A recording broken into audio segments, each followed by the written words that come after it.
اگر آپ نے ابھی تک دا بلینک پیج آفیشیل کو سبسکرائب نہیں کیا تو سبسکرائب ضرور کر لیجئے گا اور بیل آئیکن کو پریس کریے گا تاکہ آپ کو ہمارا ہر نیا جو ایپیسوڈ ہے اس کا نوٹیفیکیشن ملتا رہے۔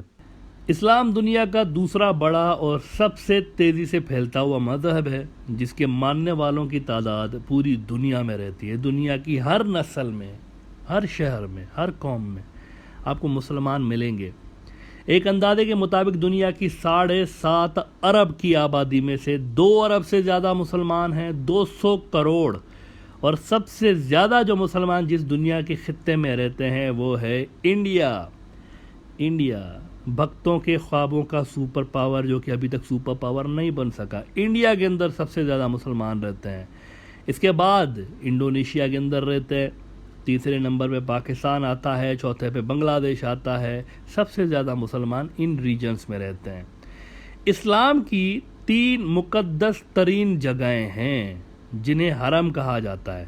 ان میں سے سب سے زیادہ پاک اور پوتر جو جگہ ہے دیٹ از مکہ مکرمہ جو کہ سعودی عرب میں۔ روئے زمین پہ یہ مسلمانوں کے نزدیک خدا پاک کی طرف سے تخلیق کردہ جو بھی پاک جگہ ہیں ان میں سے سب سے زیادہ پاک جگہ یہی ہے، مکہ مکرمہ۔ اور اس کے بعد جو آتا ہے وہ ہے مدینہ، یہ بھی سعودی عرب میں۔ اب یہ جو ہے حرم ہے، حرم کہلاتے ہیں، حرم المکی، حرم المدنی، دو حرم ہو گئے نا۔ اور جو تیسرا ہے، 3 حرم ہے ٹوٹل دنیا کے اندر، 2 یہ ہو گئے، اور جو تیسرا سب سے مقدس حرم اسلام کا وہ ہے حرم القدس جو کہ یروشلم میں ہے، یروشلم جہاں پر 1960s سے لے کر اسرائیل کا قبضہ ہے۔ یہ جو 3 مقدس ترین اسلام کے مقامات ہیں ان میں سے 2 وہ ہیں جن کے اوپر ایک اور مذہب ہے ان کے ماننے والوں کا کلیم ہے، یعنی کہ یہودیوں کا۔ وہ کہتے ہیں کہ یہ جو 2 علاقے ہیں ہمارے ہیں۔ کون سا؟ ایک تو یروشلم، وہ کہتے ہیں یہ تو ہمارا ہے، اور دوسرا مدینہ منورہ، یہ شاید آپ میں سے بہت سارے کم لوگ جانتے ہوں گے، ان کا کلیم مدینہ کے اوپر بھی ہے۔ وہ کہتے ہیں مدینہ بھی ہمارا ہی ہے اصل میں، حالانکہ ابھی تک کھل کے پولیٹیکلی انہوں نے مدینہ کا نام لینا شروع نہیں کیا، لیکن ان کے اسکالرز کے مطابق اور ان کی جو مذہبی کتابیں ہیں ان کے مطابق یہ ہماری زمین ہے، یہاں پر یہودی قبائل آباد تھے۔ کھل کے نام نہیں لیتے، بھونچال آ جائے گا، لیکن مذہبی حوالے سے، کیونکہ یہ ساری مذہب اس کا بڑا ایک امپورٹنٹ کلیدی فیکٹر ہے۔ یہ جو اسرائیل کی جب بھی آپ بات کرتے ہیں اور بیت المقدس یروشلم کی، تو مذہب سینٹر ہے اس کا۔ یروشلم پہ تلخی، ٹینشنز اب عروج پہ پہنچے ہوئے ہیں، اور اسرائیل کا گزشتہ سال سے لے کر یروشلم پہ کریک ڈاؤن کا سلسلہ بڑھ چکا ہے۔ گزشتہ سال رمضان المبارک میں ہی اسرائیلی فورسز نے مسجد الاقصی میں کریک ڈاؤن کیا تھا، اور اس بار پھر رمضان المبارک ہے اور پھر جمعے کا دن ہے اور پھر انہوں نے ایک بہت بڑا حملہ کر دیا ہے۔ مسلمانوں کے تیسرے حرم مسجد الاقصی کے اوپر انہوں نے پھر آج بہت بڑا حملہ کر دیا ہے۔ 150 سے زیادہ نمازی زخمی ہو چکے ہیں۔ الجزیرہ مڈل ایسٹ کا ایک بہت بڑا نیوز آؤٹ لیٹ ہے، یہ لکھ رہے ہیں کہ Israeli forces raid Al Aqsa mosque over 150 Palestinians injured. 7 فلسطینی ویسے ابھی تک 2 دن میں شہید ہو چکے ہیں، 7۔ اور الجزیرہ لکھ رہا ہے کہ ماسک اتھارٹیز سے Israeli police entered before dawn after 7 Palestinians were killed since Wednesday۔ 400 سے زیادہ فلسطینی گرفتار بھی کیے جا چکے ہیں۔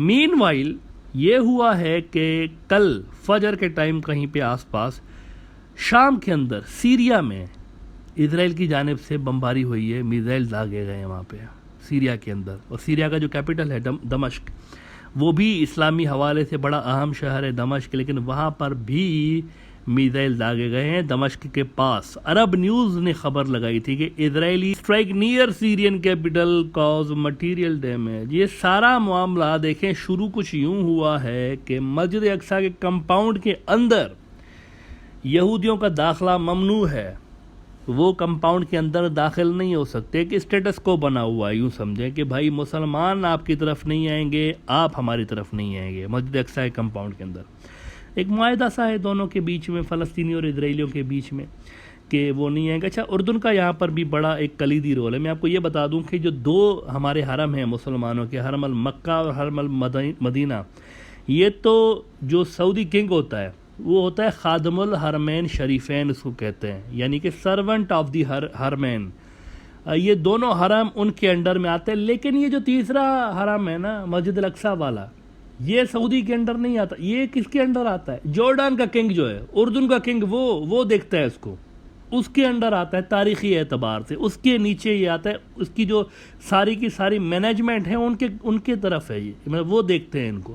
تو جو جورڈان کا کنگ ہوتا ہے وہ خادم الحرم ہوتا ہے، یہ جو الاقصیٰ مسجد ہے اس کا یہ ہوتا ہے. تو ان کے بیچ اور اسرائیلیوں کے بیچ یہ ہے کہ بھائی ایک اسٹیٹس کو ہوگا، اور یہ بھی معاہدہ ہے کہ آپ ادھر نہیں آئیں گے، اور وہ جو یہودی مقدس مقامات ہیں، ویسٹرن وال ہے ادھر مسجد اقصیٰ کے پاس، ویسٹرن وال جہاں یہ جا کر گریہ وزاری کرتے ہیں. ایک دیوار بنی ہوئی ہے ٹیمپل آف سولومون کی، کوئی 2,500-3,000 سال پرانی دیوار ہے، آج تک بنی ہوئی ہے. ان کا جو کعبہ ہے نا وہ 2,000 سال سے گرا پڑا ہے. تو یہ وہاں پہ جا کے روتے ہیں، وہاں پہ عبادت کرتے ہیں کہ بھائی کیا ہمارا ایک دنیا کے اندر دبدبہ ہوتا تھا، ہم کنگ ہوتے تھے، اور آج ہماری یہ ہے، اس طرح کی حیثیتیں وغیرہ وغیرہ، اس طرح کر کے وہ پرانی اپنی چیزوں کو یاد کرتے رہتے ہیں. ایک یہ ہے، ایک گیٹ آف مرسی ہے وہاں پہ. گیٹ آف مرسی ویسٹرن وال کے ہی یوں سمجھے کہ اس کا حصہ ہے. ان کے مطابق ان کا عقیدہ ہے کہ ہمارا جو مسیح آئے گا وہ یہاں سے نکلے گا، گیٹ آف مرسی سے. یہ وہاں تک جا سکتے ہیں، مسجد اقصیٰ کے اندر نہیں آ سکتے. لیکن چونکہ یہودی مسجد اقصیٰ کے بھی پورے علاقے کو اپنے اسی ٹیمپل آف سولومون کی جگہ کا حصہ مانتے ہیں، اور وہ کہتے ہیں کہ یہ جو ہے نا یہ اصل میں مسجد اقصیٰ نہیں ہے، ٹیمپل ماؤنٹ ہے، وہ اس کو ٹیمپل ماؤنٹ کہتے ہیں. اور وہ کہتے ہیں یہ جو مسجد اقصیٰ والی جگہ یہ تو ہمارا ٹیمپل ماؤنٹ کا اسی کے اندر بنی ہوئی ہے. تو یہاں پر وہ جان بوجھ کے آتے رہتے ہیں اور چھپکے عبادت کرتے ہیں بہت سارے پولیس والوں کے گھیرے میں آ کے. نفتالی بینٹ ایک ایکسٹریمسٹ یہودی ہے، یعنی ان کے جو نظریات ہیں وہ ایک کہتے ہیں آرتھوڈاکس یہودی ہے، لیکن ان کے آنے کے بعد یہ ہوا ہے کہ پولیس کی پروٹیکشن میں وہ جو پہلے کم آتے تھے لوگ، ٹکڑیوں میں آتے تھے پولیس پروٹیکشن میں، اور مسجد اقصیٰ کے کمپاؤنڈ کے اندر آ کے عبادت کر کے چلے جاتے تھے. لیکن نفتالی بینٹ کے آنے کے بعد یہ ذرا کارروائیاں تیز ہو چکی ہیں، اور اس پہ مسلمان اعتراض کرتے ہیں کہ جب ایک چیز ڈیسائیڈڈ ہے آپ کے اور ہمارے بیچ، تو آپ کیسے اس کو بریچ کر رہے ہیں، کیسے معاہدے کی خلاف ورزی کر رہے ہیں، اور یہودی عبادت گزاروں کو جان بوجھ کے وہاں پر پولیس کے اور فوج کی سیکیورٹی میں لے کر آتے ہیں اور پھر ان کو عبادت کراتے ہیں مسجد کے اندر. تو وہ اس پہ اعتراض کرتے تھے. آج حملہ ہوا ہے یہ فرائیڈے والے دن، اور رات کو سیریا کے اندر وہ جو میں نے آپ کو بتایا دمشق کے پاس حملہ ہوا. لیکن میں آپ کو یہ بتاؤں کہ کل جو تھا نا شام کے ٹائم تک یہ طے ہو گیا تھا کہ کوئی نہ کوئی گڑبڑ ہونے جا رہی ہے. میں چاہ رہا تھا کل آپ کو اس کے بارے میں بتاؤں کہ کل کچھ نہ کچھ ہو سکتا ہے وہاں پہ، لیکن انفارچونیٹلی کل میں نے کچھ اور مصروفیات کی وجہ سے اس پہ بات نہیں کی تھی. کل طے ہو گیا تھا کہ کچھ نہ کچھ ہوگا یہاں پہ، کیونکہ فلسطینیوں نے وارننگ کل ہی دے دی تھی اسرائیل کو ان حرکتوں کی وجہ سے کہ آپ باز رہے ہیں. کل انہوں نے وارننگ دے دی تھی، تو مجھے تو پتا تھا کچھ نہ کچھ ہونے والا ہے. کل اسرائیل کا ایک بہت بڑا اخبار ہے یروشلم پوسٹ، انہوں نے لکھا تھا کہ پیلسٹینینز وارن اگینسٹ جوئش پرووکیشنز آن ٹیمپل ماؤنٹ.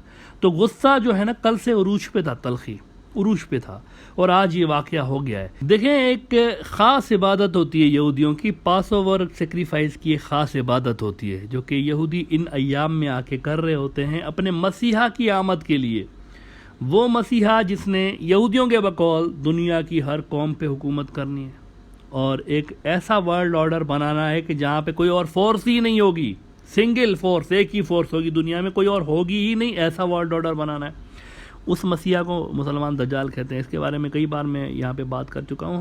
حماس کا ابھی تک کوئی ریسپانس نہیں آیا، ابھی جب میں بات کر رہا ہوں اب تک کوئی ریسپانس نہیں آیا. لیکن وینسڈے کو 2 روز پہلے حماس نے اسرائیل کو وارن کیا تھا، جب نظر آ رہا تھا کہ یہ چیزیں تصادم کی طرف جا رہی ہیں. تو حماس نے کہا تھا، جیسا کہ ٹائمز آف اسرائیل نے لکھا تھا، کہ Hamas threatens Israel over extremist plans for pass over sacrifice on temple Mount. اچھا، حماس کے علاوہ وہ جو دوسرا بڑا ریزسٹنس گروپ ہے فلسطینیوں کا، اسلامک جہاد، انہوں نے بھی اسی ہفتے وارن کیا تھا اسرائیل کو کہ اس رمضان آپ کو یہ ہوشیاری مت کرنا. جیسا کہ مڈل ایسٹ مانیٹر نے ان کو 11 اپریل کو ان کو کوٹ کیا تھا کہ اسلامک جہاد وارنز اسرائیل our hands are not tied. دیکھیں ہمارے ہاتھ بندھے ہوئے نہیں ہے، کچھ گڑبڑ مت کرنا، ہم بھی آپ سے لڑیں گے پھر. اچھا، گزشتہ سال جو حماس اور اسرائیل کی جنگ ہوئی تھی نا، اس کے اندر میں آپ کو یہ بتا دوں کہ یہ کتنا خطرناک علاقہ بن چکا ہے. گزشتہ سال ہی ابھی جنگ ختم ہوئی ہے، 11 روز کی جنگ ہوئی تھی، اور 11 روز میں اسرائیل نے تو جو بم مارے تو مارے، لیکن انہوں نے بھی حماس اور اسلامک جہاد نے بھی 11 روز کے اندر 4360 راکٹ مارے ہیں. اب آپ اندازہ لگائیں کہ ہر منٹ میں کتنے راکٹ پڑتے ہوں گے وہاں پہ. 4360. بیشتر کو تو وہ جو آئرن ڈوم ہے اس نے ہٹ کیا، لیکن 10% کے قریب جو ہیں وہ گرے بھی ہیں. وہ کہتے ہیں کہ وہ جو حماس اور اسلامک جہاد والے ہیں وہ ایک منٹ کے اندر سینکڑوں پتہ نہیں کتنے راکٹ وہاں پر مار رہے تھے. تو آئرن ڈوم اگر 10 کو گرا رہا تھا تو ایک نیچے بھی گر پا رہا تھا. اتنی زیادہ وہ کہتے ہیں نا کہ بارش ہو رہی تھی راکٹوں کی. 4360 راکٹ 11 دنوں میں. آپ اندازہ لگا سکتے ہیں کہ کس اسپیڈ کے ساتھ وہ مار رہے ہوں گے. اور دوسری یہ چیز ہوئی تھی کہ آئرن ڈوم کے جو میزائل ہوتے ہیں وہ مہنگے ہوتے ہیں، ملینز آف ڈالر کا ایک ایک میزائل ہوتا ہے. ان کے جو راکٹس ہوتے ہیں وہ سستے ہوتے ہیں، یعنی ان کے کچھ $100 کچھ $1000 کے راکٹ کو گرانے کے لیے وہ ادھر سے ملینز آف ڈالرز کا ایک ایک میزائل مار رہے ہوتے ہیں وہاں سے. وہ جو آئرن ڈوم کا میزائل، آئرن ڈوم کی جو بیٹریز ہیں ان کا جو وہ بڑے مہنگے ہیں. مطلب اس کو مینٹین کرنے کے لیے اسرائیل اربوں ڈالرز لگا رہا ہوتا ہے، اور وہ بھی پیسے بائی دا وے میں آپ کو یہ بتا دوں امریکہ سے مل رہے ہوتے ہیں. وہ کولیشن سپورٹ فنڈ کے تحت اور وہ جو اسرائیل کی سیکیورٹی کے تحت ان کو امریکہ سے پیسے مل رہے ہوتے ہیں. تو یہاں پر مطلب گڑبڑ کے آثار نظر آ رہے ہیں. اب اللہ خیر کرے کہ یہ رمضان ویسا نہ گزرے، لیکن گڑبڑ کے آثار نظر آ رہے ہیں کہ کہیں اسلامک جہاد اور حزب اللہ والے اور حماس والے کہیں پہ دوبارہ نہ دھپڑدوز کر دیں گزشتہ اس کی طرح. گزشتہ جو سال جنگ ہوئی تھی اس میں ویسے حزب اللہ نے کچھ زیادہ مطلب اٹیک نہیں کیا تھا، حماس لڑ رہا تھا. تو ایسا نہ ہو جائے کہ کہیں یہ چیزیں ایسکلیشن ان کے بیچ میں بڑھتی ہے اور یہاں پہ اس سال ہمیں دیکھنا پڑے کہ رمضان میں گڑبڑ ہو. تو دعا کرنی چاہیے کہ خدا کرے چیزیں اچھی ہو جائیں، لیکن ٹینشن بڑی عروج پہ ہے. مطلب غصہ ہے دونوں طرف، خاص طور پر فلسطینیوں کے اندر بہت غصہ ہے کہ یہ کیسے آگے مسجد اقصیٰ کے اندر انہوں نے کیسے توڑ پھوڑ کی ہے. وہاں پر بڑا شدید غصہ ہے اس وقت.